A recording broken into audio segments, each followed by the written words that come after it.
The content of this podcast is provided for informational and educational purposes only and should not be construed as financial, investment, legal, or tax advice. The views and opinions expressed by the host and any guests are solely their own and do not reflect the views of any employer, firm, or affiliated institution. Any examples or strategies discussed are general in nature and may not be appropriate for your personal circumstances. Always consult a licensed financial advisor or other qualified professional before making any financial decisions. The host and production team assume no liability for any loss or damage resulting from reliance on the information provided in this podcast.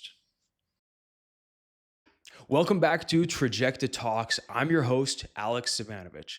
For those of you who are new, I'm an experienced hedge fund trader, and this podcast is all about demystifying the world of finance for you, the next generation of leaders, innovators, and investors. I'm so glad you're here, whether you're listening in your dorm room or on your way to class or just trying to figure out what's next after high school. My goal is to equip you with the knowledge and confidence to build a solid financial foundation and make smarter money decisions. So, in a past episode a few weeks ago, we covered the basics of stocks, bonds, and options, the fundamental building blocks of the financial markets. Today, we're taking things to the next level.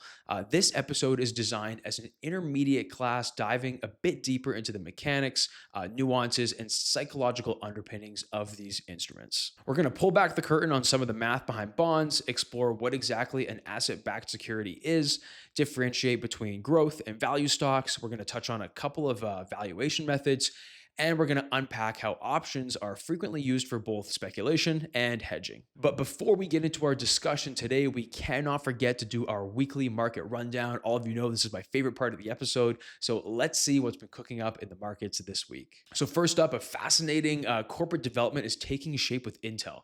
SoftBank plans to make a significant $2 billion investment, which would position them as one of Intel's 10 largest shareholders.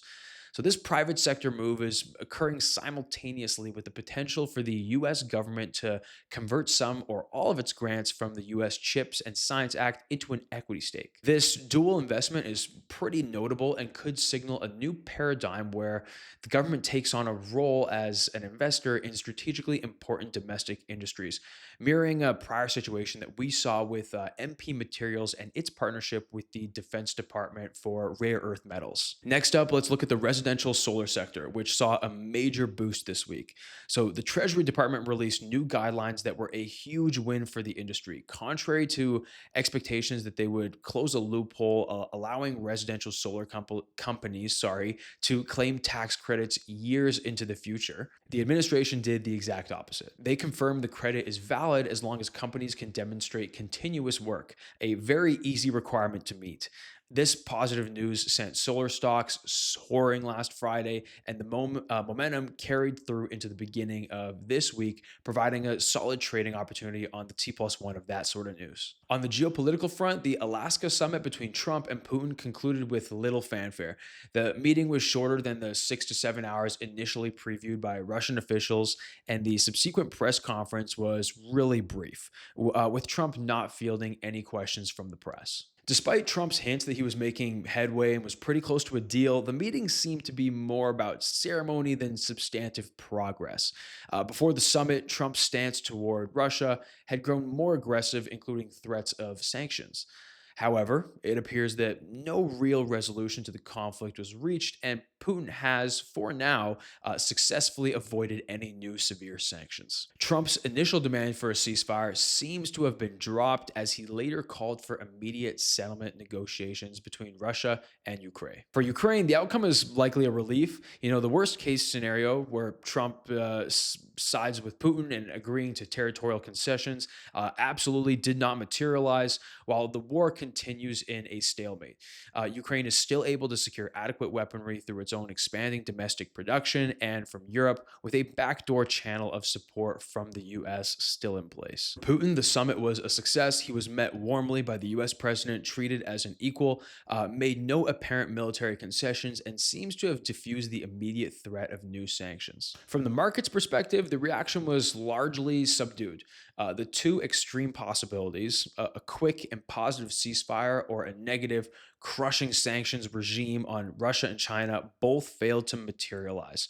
So, as a result, the market on Monday saw a relatively muted and perhaps slightly positive response. It is worth noting, however, that Trump did hint he might revisit the issue of secondary sanctions in 2 or 3 weeks, so this risk has not been completely eliminated. That is all we have as it relates to market commentary this week. Lots to unpack, lots of action, but now it's time to settle in and get to today's discussion, a more in-depth look on some popular financial securities. Given the depth here, we'll certainly have a part 3 to continue this conversation and delve into even more advanced concepts in a future episode. So grab your notebooks because we're about to sharpen your financial understanding for sure. So last time we defined a bond as essentially a loan you make to a government or a corporation. They borrow money from you, and in return, they promise to pay you back your original investment, called the principal or par value, at a specific date in the future known as the maturity date. In the meantime, they pay you regular interest payments called coupon payments. Simple enough, right? But how do these things actually trade, and what's some of the basic math behind them? So let's take a second. Imagine a common scenario. Most corporate and government bonds have a par value of $1,000. This is the amount that you'll get back when the bond matures. They also have a coupon rate, which is the annual interest rate based on that par value. So if you have a bond with a $1,000 par value and a 5% coupon rate, you'll receive $50 in interest per year. And this is usually paid in 2 semi-annual payments of $25 each. Now, here's where it gets a little more interesting. Bond prices don't always stay at their par value. They trade in the open market, just like stocks, and their prices fluctuate based on prevailing interest rates. So, this is a crucial concept. So, listen closely. Bond prices and interest rates have an inverse relationship. So, when interest rates go up, existing bond prices go down. And when interest rates go down, existing bond prices will go up. So, what's all this about? What's the simple mechanism that's working behind the scenes? So, imagine you bought our 5% coupon bond for $1,000. It pays you $50 per year. Now, let's say the central bank raises interest rates, and new bonds being issued today are offering a 6% coupon. If someone wants to buy your old 5% bond, why would they pay $1,000 for it when they can buy a brand new bond for $1,000, the same price, that pays them $60 a year, a better coupon rate? They simply wouldn't. So to make your 5% bond competitive, you'd have to sell it for less than $1,000. So this discounted price would effectively increase the yield that a new buyer would receive relative to their purchase price. This is called yield to maturity, and it's the total return an investor expects to receive if they hold the bond until it matures, taking into account the purchase price, the coupon payments, and the par value received at maturity. So if you buy that 5% bond for $950 and it still pays $50 a year, your yield is now slightly higher than 5% relative to your purchase price. Plus, at maturity, you'll get $1,000 back even though you only paid $950. That $50 difference also adds to your return. And the opposite is also true. So if interest rates fall and new bonds are only offering 4%, your existing 5% bond suddenly looks very attractive in the marketplace. So people would be willing to pay more than $1,000 for it because it offers a better return than what's available elsewhere. So this means your bond would trade at a premium, and that's where that terminology comes from, trading at a discount versus trading at a premium. So, this inverse relationship is fundamental to understanding bond market dynamics. It's why bond traders are constantly watching central bank announcements and economic data, because changes in interest rates directly impact the value of their bond portfolios. So, next up, let's talk about asset backed securities, or ABS for short. These can sound complicated and scary, but the core idea is quite simple. It's a financial security backed by a pool of assets such as loans, leases, receivables. Essentially, various income generating assets are bundled together and then sold as a single tradable security to investors, and those can trade on the marketplace. Think of it as taking many individual loans and turning them into one big investment product. So the most common type of ABS that you might hear about, and certainly the one that was central to the 2008 Great Financial Crisis, is a mortgage-backed security, or MBS for short. So here's how an MBS works in a very simplified, easy way for you to understand. So the first step is origination. Banks will lend money to thousands of homeowners to buy houses, creating individual mortgages. So each mortgage, if we think about it in a simplified way, is a promise by a homeowner to pay back a loan over many years. Next step is pooling. And instead of holding these mortgages on their books, the banks or financial institutions gather thousands of these individual mortgages into a large pool. Now, the next step is securitization. So, this pool of assets that we were talking about, the pool of mortgages, is then securitized, meaning it's transformed into tradable securities, the mortgage backed security. So, these securities represent a claim on the cash flows generated by the underlying mortgages, the monthly principal and interest payments made by homeowners. So, lastly, these MBSs or mortgage backed securities are then sold to investors like pension funds, insurance companies, and other financial institutions. So, when you buy a mortgage backed security or an MBS, you're essentially buying a slice of all of those homeowners' mortgage payments. So, the benefit for the original banks is that they can offload the mortgages from their balance sheets. That helps them free up capital to make more loans. And for investors, mortgage backed securities offer a way to get exposure to the housing market and receive regular income through the bonds that they purchase without having to buy and manage individual mortgages. However, as we saw in 2008, if the underlying assets, in this case the homeowners, start defaulting on their loans, especially in large numbers, the cash flow to the asset backed security investors dries up, leading to significant losses and systemic risk.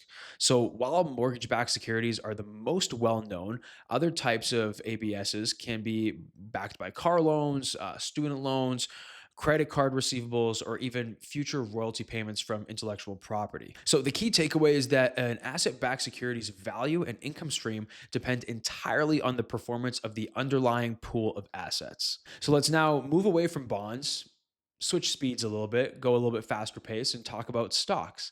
So, when it comes to stocks, we previously discussed that buying a stock means owning a small piece of a company, but not all companies are created equal, and not all investors buy stocks for the same reasons, obviously. Um, this leads us to a fundamental distinction that you'll hear about a lot of times online or on the TV. The distinction is growth stocks versus value stocks. So, growth stocks are shares of companies that are expected to grow at a faster rate than the overall market or their industry peers. These companies typically reinvest most of their earnings back into the business to fuel further expansion, so they might not pay significant dividends or any dividends at all in most cases. Investors buy growth stocks primarily for their potential for capital appreciation. That is, for the stock price to increase significantly over time. So, what are some characteristics of growth stocks? They show strong historical and projected growth rates, often in emerging or innovative industries. So, think of things like tech, biotech, renewable energy. There's so many more than that, but those are the ones that are coming to mind. Um, Often high price to earnings ratios. Investors are willing to pay a premium for their future growth potential. So the current price is high relative to their current earnings. You'll see that a lot of the time, especially in the market that we're currently in. They're typically volatile. Prices can swing more dramatically because expectations for future growth are baked into their current price. So if growth slows for any reason, the stock can fall sharply very quickly. So some of the big ones that you've probably heard of, examples are Tesla, Nvidia. I don't really I don't really think Amazon, maybe Amazon does fit because of the data center stuff and AWS. So value stocks are shares of companies that are perceived to be trading below their intrinsic worth. So these are often established, mature companies in stable industries that might not be growing rapidly, but they tend to have consistent earnings and often pay regular dividends. Now, investors buy value stocks because they believe the market has undervalued them and there's potential for the price to catch up to its true worth, along with steady income from dividends. So now let's talk about some of the characteristics of value stocks. Like we said before, mature companies, established industries, think of utilities, financials, consumer staple stocks. So in contrast to growth stocks, you'll definitely see lower PE ratios. Their prices are often lower relative to their earnings, making them seem cheap maybe. They have consistent earnings and dividends, like we said before. They often return a portion of their profits to shareholders through those dividends, and they're definitely less volatile. Generally, their prices tend to be more stable than growth stocks. So, some of the big examples that you might know of value stocks would be Coca-Cola, Pepsi, Johnson& Johnson, any of the traditional banks, JP Morgan, Wells Fargo, Bank of America, even the Canadian banks. It's important to note that the distinction isn't always black and white, and a company can transition from being a growth stock to a value stock as it matures. Both strategies have their merits, and many investors combine them in a diversified portfolio. So, now let's talk a little bit about valuation methodology. How do investors determine if a stock is a growth stock or a value stock, or more broadly, if it's a good investment at all?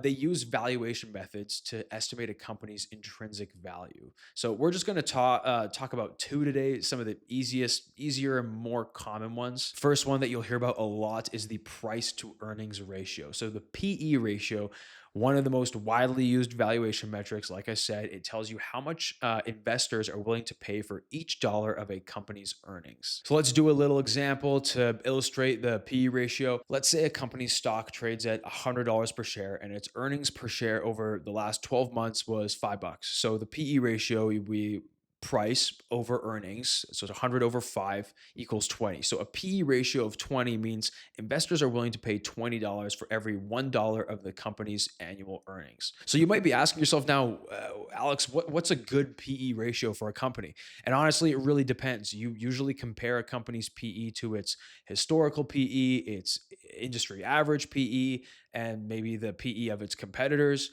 Growth stocks typically have higher PE ratios because investors anticipate higher future earnings. Value stocks tend to have lower PE ratios. A very, very high PE might suggest a stock is overvalued, while a very low PE might suggest it's undervalued or that the market expects its earnings to decline. It's a quick snapshot. It's not the full picture, but it is very, very common. So I wanted to mention it in this episode. Next, let's talk about the dividend yield. It's particularly relevant for income-focused investors, and it tells you the percentage of a company's stock price that it pays out in dividends each year. So the formula for this one would be current stock price per share divided by annual dividends per share times 100%. So a higher dividend yield means you're getting more income relative to the stock price. This is often appealing to investors looking for steady cash flow, like maybe retirees. However, a very high dividend yield could sometimes be a warning sign if the company's earnings aren't strong enough to sustain those payouts. It's often associated with more mature, stable companies. So think value stocks. So these are just two really simple ways to start evaluating stocks, and they are tools and they're absolutely not definitive answers. Always remember that valuation is more of, I hate to say this, but it's more of an art than science, and it involves looking at many factors, not just one ratio. Next, let's move up to options. So last time we briefly touched on options as contracts that give you the right, but not the obligation to buy or sell an underlying asset at a specific price, the strike price, on or before a certain date. That's the expiration date. Now, let's look at how they're actually used, particularly for speculation and hedging. So, speculation, a big word, interesting word. Speculation in finance broadly refers to the act of engaging in a financial transaction that has a significant risk of losing most or all of the initial outlay in expectation of a substantial gain. It's essentially taking a high risk bet on a short term price movement. So options are frequently used for speculation precisely because they offer leverage. So let's say a stock is trading at $100 and you believe it's going to jump to 110 very quickly. For example, to speculate with stocks, you buy 100 shares for 10,000 bucks. And if it goes to 110, you'd make 1,000 bucks. That's 10% return. And if it drops to 90, you lose 1,000 bucks. To speculate with options, you could buy a call option with a strike price of, say, $105 expiring in a month for perhaps, let's say the premium is $2 per share. And since one option contract typically controls 100 shares, this contract would cost you 200 bucks, $2 times 100 shares. Now, if the stock jumps to 110, your call option, which gives you the right to buy at 105, is now in the money by $5. So it would have an intrinsic value of $5. It'll probably trade for more because you have extrinsic value. That we'll probably say for another episode. So let's say it's trading for $5. Your $200 investment is now worth 500, and that's a 150% return. So obviously, the appeal is clear here.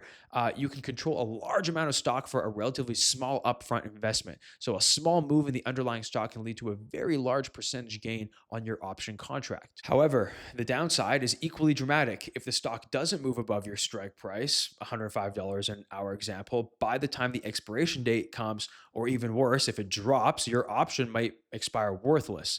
That $200 you paid, gone.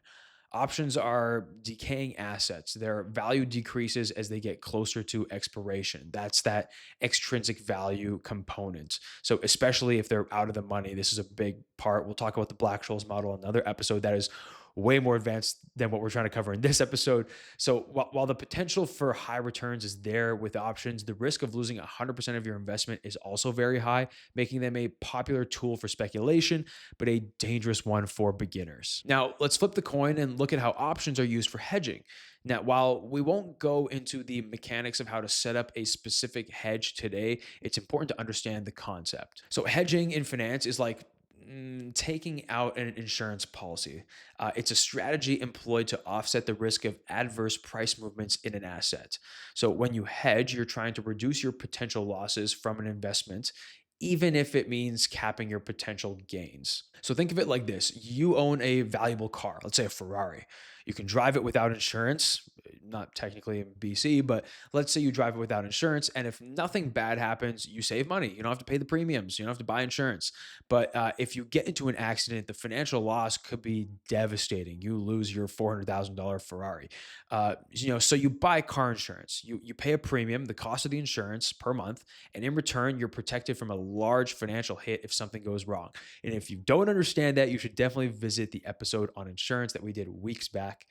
Options can serve a similar purpose for stock positions. So if you own a large position in a stock and you're worried about a potential short-term downturn, you could buy a put option. Now, a put option gives you the right to sell an asset at a specific price. So by buying a put option on your stock, you're essentially buying insurance against a price drop. So if the stock falls sharply, your put option gains value, right? Offsetting some or all of the loss in your stock position. You pay a premium for this protection, just like an insurance premium, but it can protect you from significant downside risk. This is a very, simple explanation, but the key takeaway is that options, despite their speculative appeal, are also incredibly powerful tools for managing and mitigating risk in a portfolio. Professional traders and institutional investors use them extensively for this purpose, designing complex strategies to protect their assets. So this introduction to the little bit more advanced concepts of stocks, bonds, and options, it's just the beginning. We only did a part 1 and 2. It's about moving beyond simply knowing what these instruments are, to understanding how they behave, how they're valued, how they're used by different market participants. So, the more layers you peel back, the more opportunities that you'll uncover and the more prepared you'll be to make informed decisions. So the most important thing, and I want you to remember this, the financial markets are a continuous learning environment. There's always new products. The concepts we've discussed today, from the inverse relationship of bond prices and interest rates to the mechanics of ABSs, the distinction between growth and value, basic valuation methodology, and the dual nature of options. There's tons of stuff out there as it relates to finance. And the stuff that we're covering are the crucial steps in building your expertise. But I want you to understand that even I myself am learning things every single day. So this is a really dense topic, and we've only scratched the surface. We'll be back with part 3 of this stock, bond, and options. We'll maybe name it something else again. I changed the name today to Securities. So to dive even deeper into practical applications and more advanced strategies. Now, before we cap off this episode, we have to get through this week's stock picks, as well as do a massive shout out to our anonymous listener who submitted PSQ as a stock pick last week. So if you've been following the market, you absolutely know why. After Tuesday's market sell-off, which PSQ is designed to profit from. That pick is looking like a genius move. So, as a reminder, if you didn't watch last episode and hear my explanation, PSQ is the ProShares Short QQQ, an ETF designed to deliver the inverse performance of the NASDAQ 100. So when the NASDAQ goes down, PSQ goes up. And oh, baby, did it go up. That's a great example of a savvy, well-timed submission. So great job on that one, anonymous listener. Kudos to you. Now, for this week, we do have a new submission, a short submission for Palo Alto Networks. The ticker is PANW. So our listener put in the pick at 9 a.m. Pacific time or noon Eastern Tuesday with an entry price of 184.5. So this one definitely piqued my interest a little bit. Fascinating submission because it came just as the company released its fourth quarter earnings report, and the market reaction has been swift. In a nutshell, earnings report, positive surprise, stock was up. The company came in with relatively muted expectations, especially after the recent news about their acquisition of CyberArk, but they well exceeded those expectations. We saw strong results across the board from revenue and earnings per share to free cash flow.